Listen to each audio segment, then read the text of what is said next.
बिस्मिल्लाहिर्रहमानिर्रहीम। अस्सलाम वालेकुम। ये लेक्चर सीरीज़ जो है, जैसे कि आप लोग जानते हैं कि प्यास की तैयारी के लिए हम लोग बना रहे हैं, और इसमें कुछ टॉपिक्स जो हैं वो फ़िज़िक्स के लिए हम ऑलरेडी डिस्कस कर चुके हैं। ठीक है, अभी रिसेंटली हमने एटॉमिक फ़िज़िक्स के लेक्चर्स अपलोड किए हैं। इसी तरह से मॉडर्न फ़िज़िक्स जो है उसकी भी काफ़ी चीज़ें जो हैं हमने डिस्कस कर ली हैं। मैं आपको जो है प्लेलिस्ट दिखा देता हूँ मेरे चैनल की। ये आप देख लें, यहाँ पे मॉडर्न फिज़िक्स एंड रिलेटिविटी है, उसके बाद एटॉमिक फ़िज़िक्स है, उसके बाद यहाँ पे हमारे पास पास्ट पेपर्स के भी सॉल्यूशन पड़े हुए हैं। उसके अलावा इंटरव्यू प्रिपरेशन के हवाले से हैं। हीट एंड थर्मोडायनेमिक्स हमने कर ली है, इलेक्ट्रिसिटी एंड मैग्नेटिज्म कर ली है, ठीक है, वेव एंड ऑसिलेशन कर लिया, पार्टिकल फ़िज़िक्स है, न्यूक्लियर फ़िज़िक्स है। तो अभी बहुत सारे लोग कह रहे थे कि ये आप देख सकते हैं कि एटॉमिक फ़िज़िक्स हम काफ़ी हद तक डिस्कस कर चुके हैं, और उसके अलावा ये जो ब्लैक बॉडी रेडिएशंस हैं और कॉम्पटन इफ़ेक्ट है, फ़ोटो इलेक्ट्रिक इफ़ेक्ट है, ये हम जो है वो मॉडर्न फिज़िक्स में डिस्कस कर चुके हैं, एक मैंने अपलोड कर दिया है। थर्मोडायनेमिक्स का पोर्शन हम जो है वो डिस्कस कर चुके हैं, और स्टैटिस्टिकल इंटरप्रिटेशन जो है, और ensemble kinetic theory, ideal gases, equation of state, ये चीज़ें हमारी भी रहती हैं। ठीक है, तो अभी जो जो चीज़ें हमारी रहती हैं मैं उनको हाईलाइट कर देता हूँ, और फिर मैं आपको बताता हूँ कि हम उनको किस तरह से लेके चलेंगे। ये सारी चीज़ें हम डिस्कस कर चुके हैं, तो जो डिस्कस हो चुकी हैं उनको मैं ग्रीन से जो है वो कर देता हूँ। ठीक है, और आई थिंक ग्रीन से नहीं करते, उनको अनमार्क करने देते हैं। इसके अलावा ये चीज़ें हम सारी डिस्कस कर चुके हैं, इसकी एक प्लेलिस्ट बनी हुई है। ठीक है, और उसके अलावा क्वांटम मैकेनिक्स में हमारे पास जो है हार्मोनिक ऑसिलेटर भी डिस्कस कर चुके हैं, हाइड्रोजन एटम, ये चीज़ें जो है ना, एंगुलर मोमेंटम, स्पिन और परटर्बेशन थ्योरी, ये चीज़ें रहती हैं हमारे पास। ठीक है, और कंडेंस मैटर फिज़िक्स हमारे पास रहती है, जिसमें हम सॉलिड स्टेट फिज़िक्स में से कुछ चीज़ें देखेंगे। मैथमेटिकल मेथड इन फिज़िक्स ये रहती है, कंप्यूटेशनल फिज़िक्स रहती है। रिलेटिविटी हम डिस्कस कर चुके हैं। ठीक है, मॉडर्न फिज़िक्स एंड रिलेटिविटी की यहाँ पे प्लेलिस्ट आपको मिल जाएगी, ये आप देख सकते हैं, मॉडर्न फिज़िक्स एंड रिलेटिविटी की है। ठीक है, तो लेबॉरेटरी मेथड्स ये हमारी चीज़ें रहती हैं, और क्लासिकल मैकेनिक्स हमारी सारी रहती है। ठीक है, तो ये चीज़ें हमारी अभी रहती हैं करने वाली। तो आज जो हम स्टार्ट कर रहे हैं वो क्लासिकल मैकेनिक्स से कर रहे हैं। ठीक है, क्लासिकल मैकेनिक्स के लिए मैं बुक यूज़ कर रहा हूँ, ये वाली बुक है, classical dynamics of particles and systems. ठीक है, और इसके जो ऑथर्स हैं मैं आपको दिखा देता हूँ, एक सेकंड, ये इसके ऑथर्स हैं, यहाँ पे नीचे भी लिखा होगा इसमें, ये ऑथर्स हैं इसके। ठीक है, और इनको भी मैं हाईलाइट कर देता हूँ।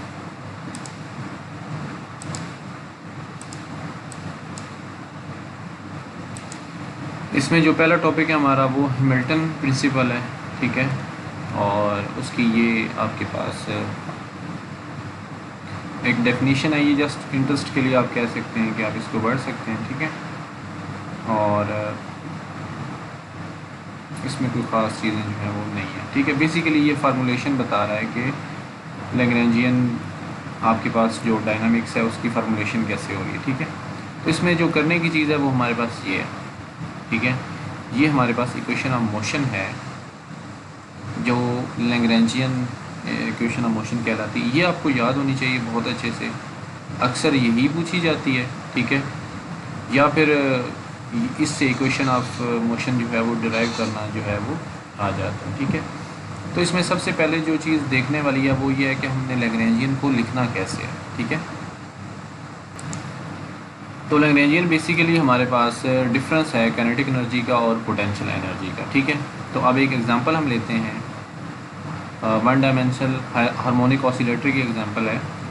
इसको अगर हम देखें यहाँ पे, तो ये हमारे पास जो है वो लैग्रेंजियन उसने लिखा हुआ है टी माइनस यू, टी क्या है, one by two M X dot square. ठीक है, 1/2 एम वी स्क्वेयर माइनस 1/2 के एक्स स्क्वेयर। अब यहाँ पे बहुत सारे लोग जो है मिस्टेक करते हैं, वो या तो पोटेंशियल एनर्जी के साथ माइनस लगा देते हैं कि हार्मोनिक ऑसिलेटर की पोटेंशियल एनर्जी जो है वो नेगेटिव होती है। ठीक है, या फिर वो इसके एक्सप्रेशन में जो है वो कंफ्यूज हो जाते हैं। तो आपको क्लियरली पता होना चाहिए कि लैग्रेंजियन जो है वो डिफरेंस है काइनेटिक एनर्जी और पोटेंशियल एनर्जी का। काइनेटिक एनर्जी पहले है, पोटेंशियल एनर्जी बाद में है, ये भी फ़र्क पता होना चाहिए, क्योंकि डिफरेंस में आपको पता है कि फ़र्क आता है। उसके बाद फिर अगेन आपने सिंपली डेरिवेटिव्स लेने हैं एक्स के साथ और एक्स डॉट के साथ, ठीक है।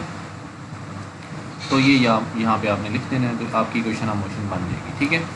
अब इसमें से जो मोस्टली क्वेश्चन आता है वो इस तरह से आता है कि कोई सिस्टम दिया होता है, उसका या तो आपने लैग्रेंजियन लिखना है, ठीक है, या फिर लैग्रेंजियन लिख के आपने उसकी इक्वेशन ऑफ मोशन बतानी है कि वो क्या होगी, ठीक है। तो इसके लिए इस बुक वाले ने बहुत अच्छी एग्जांपल्स जो हैं वो दी हुई हैं, ठीक है। तो हम इन्हीं एग्जांपल्स को देखेंगे कि हमारे पास किस तरह से ये चीज़ें आती हैं, ठीक है। इस तरह यहाँ पे एक प्लेन पेंडुलम की एग्जांपल है जो कि उसने यहाँ पे सॉल्व की हुई है। तो हम बहरहाल इसको डिटेल में आगे देखेंगे कि कैसे हमने डिफरेंट जो आपके पास सिस्टम्स हैं उनके लिए लैग्रेंजियन और हैमिल्टोनियन कैसे लिखना है, ठीक है। अब यहाँ पे एक चीज़ आती है जनरलाइज्ड कोऑर्डिनेट्स और इंडिपेंडेंट जनरलाइज्ड कोऑर्डिनेट, जिनको हम proper set of generalised coordinates कहते हैं, ठीक है।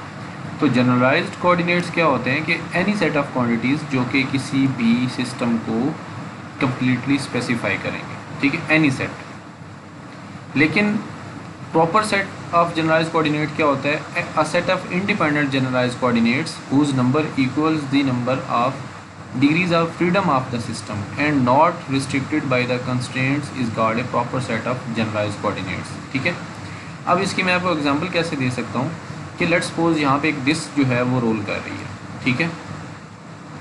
अब लेट्स सपोज आप उसकी जो है आपको क्या कहते हैं कि उसकी रोटेशन फ्रिक्वेंसी का अगर पता हो, ठीक है, तो जितना वो डिस्टेंस कवर करेगी, यानी कि वो रोल कर रही है ना, तो अगर वो रोलिंग विदाउट स्लिपिंग वाला केस है तो जितना डिस्टेंस वो कवर करेगी वो आप इजीली बता सकते हैं उसकी रोटेशन फ्रीक्वेंसी से, ठीक है। यानी आपको रेडियस का तो उसका पता है।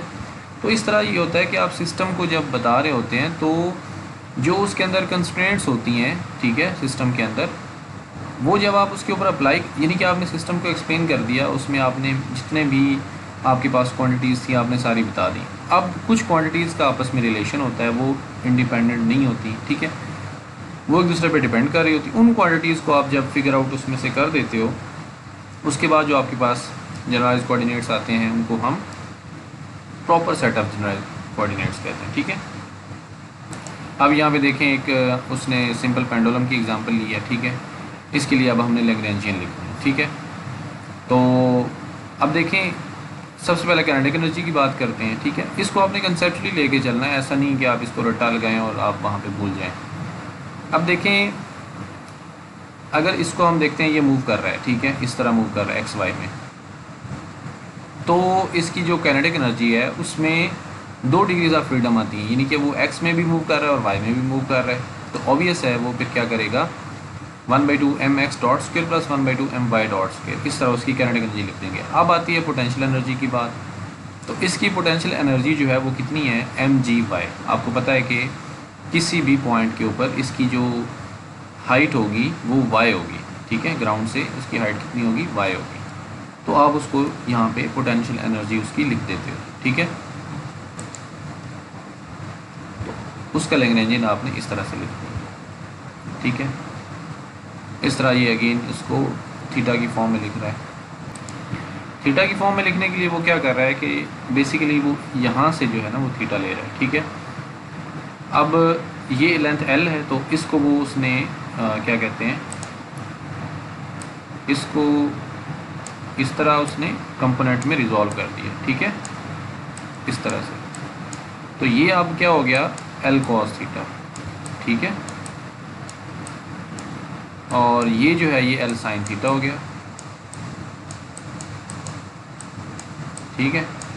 अच्छा, अब x और y की पोजीशंस आपने लिखनी है, तो आप कैसे लिखोगे, आप इस वाले को, ये अब हमारे जो कोऑर्डिनेट सिस्टम है उसमें अब ये y है, ठीक है। तो y में कितनी पोजीशन है उसकी, l cos थीटा, लेकिन चूंकि ये y नेगेटिव में आ रहा है तो आप इसको माइनस l cos थीटा लिखोगे और x को आप क्या लिखोगे, l sin थीटा। अब मोस्टली हम ये देखते हैं कि cos थीटा तो x के साथ होता है, आपसे ये भी क्वेश्चन कर सकता है कि जी कॉस थीटा एक्स के साथ होता है, तो कॉस थीटा एक्स के साथ तब होगा जब ये वेक्टर यहाँ पे बना होगा, ठीक है।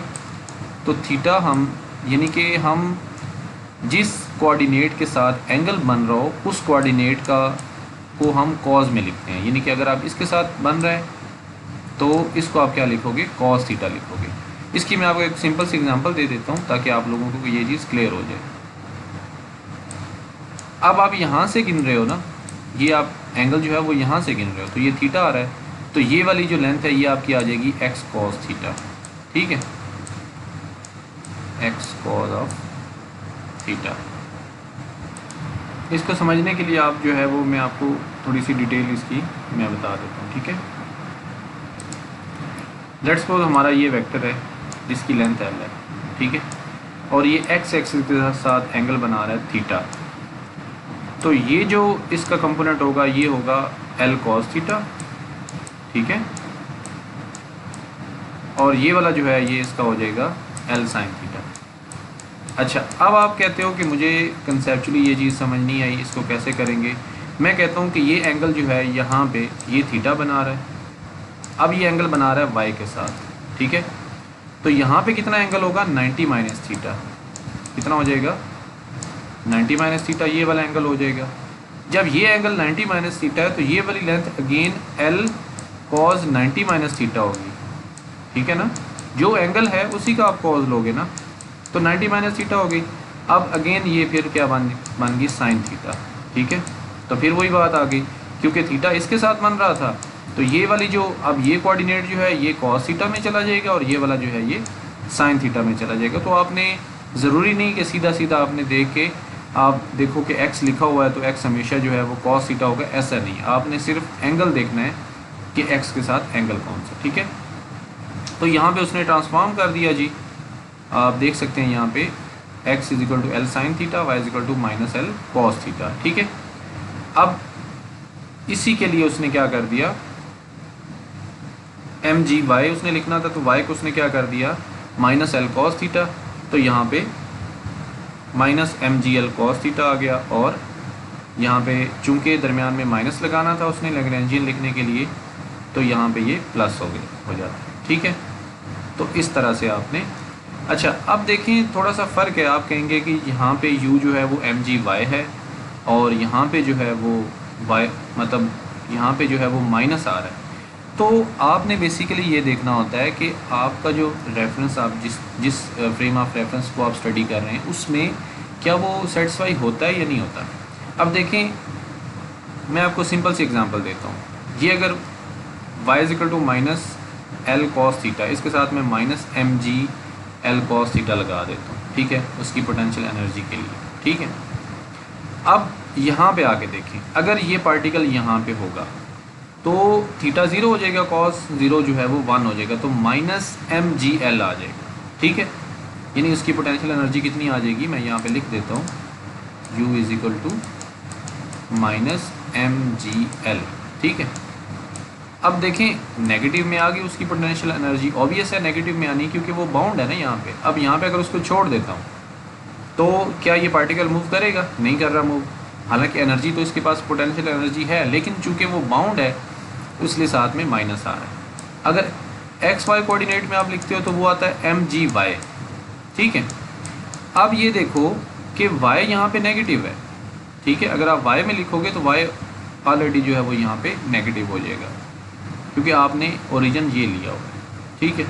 तो इस तरह से आपने क्रॉस वेरिफिकेशन करनी होती है, जब भी आप किसी सिस्टम के लिए पोटेंशियल एनर्जी लिखते हो तो आपको क्रॉस वेरिफिकेशन करनी चाहिए, ठीक है। आगे अब जो है वो बाकी सिस्टम्स हैं काफ़ी जिनके लिए हम लैग्रेंजियन लिखेंगे, ठीक है, और उनकी हम प्रैक्टिस भी करेंगे। ये देखें यहाँ पे प्रोजेक्टाइल मोशन है, ये तो सिंपल है, इसकी काइनेटिक एनर्जी आप ये लिख सकते हो, पोटेंशियल एनर्जी जो है वो। अब ये देखें where u is equal to 0 at y is equal to 0, यानी ये चीज़ आपने देखनी होती है जब आप पोटेंशियल एनर्जी लिखते हो तो कहाँ पे पोटेंशियल एनर्जी 0 हो रही है उसकी, ठीक है। तो ये चीज़ें उसने सारी लिखी हुई हैं यहाँ पे। उसके बाद हाँ ये चीज़ जो है ये अब देखनी है आपने, इसको आपने लिखना है, तो इसको हम इंशाल्लाह नेक्स्ट लेक्चर में प्रैक्टिस करेंगे और मैं कोशिश करूँगा कि मैक्सिमम जो सिस्टम्स हैं उनके लैग्रेंजियन और हैमिल्टोनियन जो है वो हम लिखें, ताकि हमें हमारी मैक्सिमम प्रैक्टिस हो जाए, क्योंकि वहाँ पे प्यास के टेस्ट में बहुत अजीब अजीब किस्म के भी सिस्टम आ जाते हैं, तो उनका लैग्रेंजियन लिखने में हमें प्रॉब्लम होता है। ठीक है, तो आई होप आप लोगों को ये लेक्चर समझ आया होगा। बाकी जो जितनी भी सीरीज़ हैं लेक्चर्स की, वो जो कंप्लीटेड हैं मैंने उसकी प्लेलिस्ट बना दी है, आप लोग वहाँ पे जाके देख सकते हैं। तो लेक्चर को एंड करते हैं जी, खुदा हाफिज़।